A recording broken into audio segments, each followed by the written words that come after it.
Nesta aula eu vou apresentar o Entity Framework Core. O Entity Framework Core é uma ferramenta ORM, Object Relational Mapping, que realiza o mapeamento objeto relacional e que permite ao desenvolvedor trabalhar com dados relacionais na forma de objetos específicos do domínio. Essa ferramenta ela elimina a necessidade da maior parte do código de acesso a dados que os desenvolvedores normalmente precisam escrever. Sem usar uma ferramenta ORM como o Entity Framework Core, nós tínhamos que fazer o mapeamento manualmente, o que envolvia abrir a conexão com o banco de dados, executar um comando, ler dados, fechar a conexão, como eu já mostrei nas aulas anteriores usando o Adonet. Então, usando o Entity Framework Core, nós não temos mais esse trabalho. Tá? A ferramenta ORM ela vai ser responsável por gerar o mapeamento e gerenciar os objetos desse mapeamento. Então, nós trabalhamos num nível de abstração mais alto usando o Entity Framework Core. E o Entity Framework Core ele é uma evolução do Entity Framework 6, que é uma ferramenta consagrada da Microsoft, que já foi lançada há alguns anos, que já está estável, né, e consolidada no mercado. O Entity Framework Core ele é uma versão totalmente nova que foi baseada no Entity Framework 6. Ele foi reescrito a partir do zero, ele é multiplataforma, você pode desenvolver no ambiente Windows, Mac e Linux.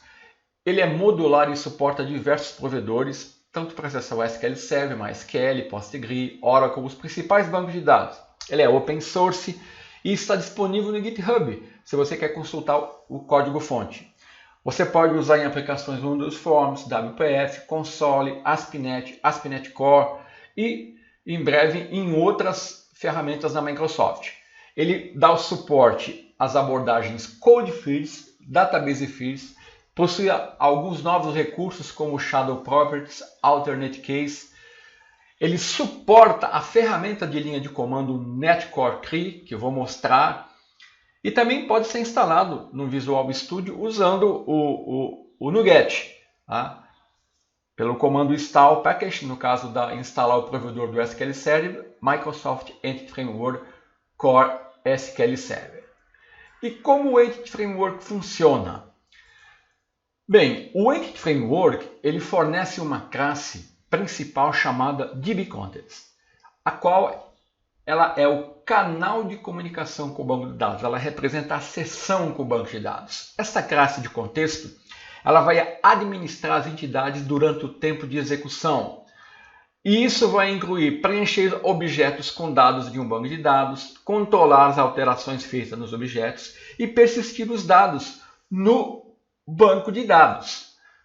O DBContext ele possui um ou mais DBSets, que representam as tabelas do nosso banco de dados. Então, para cada tabela de um banco de dados, geralmente eu tenho um DBSet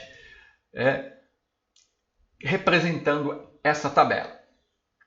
Para fazer a comunicação e consultar esses DBSets, o Entity Framework ele usa o LINQ, que é o Language Integrated Query. O LINQ, apenas para constar, é um conjunto de recursos que foi introduzido na versão 3.5 da plataforma .NET e permite realizar consulta diretamente em banco de dados, em documentos XML, em coleção de objetos e usa uma sintaxe parecida com SQL. No caso do Entity Framework, ele vai consultar esses DBSets, né, e usando o LINQ. E o Entity Framework vai traduzir o código LINQ para consulta SQL, isso por baixo dos panos, né? Isso vai ser abstraído do desenvolvedor. E ele vai fazer isso em tempo de execução. Então ele vai abrir a conexão com o banco de dados, ler os dados, mapear os objetos e adicioná-los ao DBSets no DBContext. Tudo isso de forma transparente para o desenvolvedor. Quando nós usamos o Entity Framework, nós também podemos alterar, incluir e excluir. E conforme nós adicionamos, removemos ou modificamos objetos nesses dbsets, o Entity Framework vai monitorar essas mudanças, vai persistir as mudanças e vai gerar automaticamente o comando SQL executando no banco de dados. Basicamente é assim que funciona o Entity Framework Core. E nós podemos trabalhar com o Entity Framework usando duas abordagens principais, né? O Database Fits e o Code Fits. Na abordagem Database Fits, nós partimos de um banco de dados existentes e de suas tabelas, né? E usamos o Entity Framework Core para gerar as classes de domínio. Então nós partimos do banco de dados, usamos o Entity Framework e geramos as classes de domínio. Essa é a abordagem Database First. A outra abordagem é a Code First. Nessa abordagem, o processo é inverso. Nós criamos as classes de domínios, né, e usamos o Entity Framework para gerar o banco de dados e as tabelas. Essas são as duas abordagens principais. Então ficaria a pergunta, qual abordagem é melhor? Bom, uma resposta exata dessa pergunta vai depender muito do cenário, mas de forma geral, o Code First tem vantagens. A abordagem Code First tem as seguintes vantagens. Ela te dá um aumento de produtividade, ou seja, você não tem que criar tabelas, usar uma ferramenta para criar tabela, definir campos, definir relacionamentos. Você faz isso definindo classes no seu código. Tá? Outra coisa, a abordagem Code First te dá um controle sobre o versionamento do banco de dados através do Migrations, que nós vamos mostrar. E finalmente, é muito fácil testar e integrar quando você usa Code First.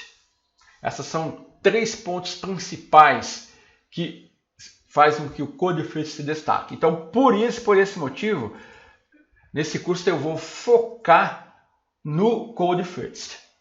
Embora eu vá mostrar um exemplo de como usar a abordagem Database First. Era isso que eu queria mostrar nessa aula. Até a próxima.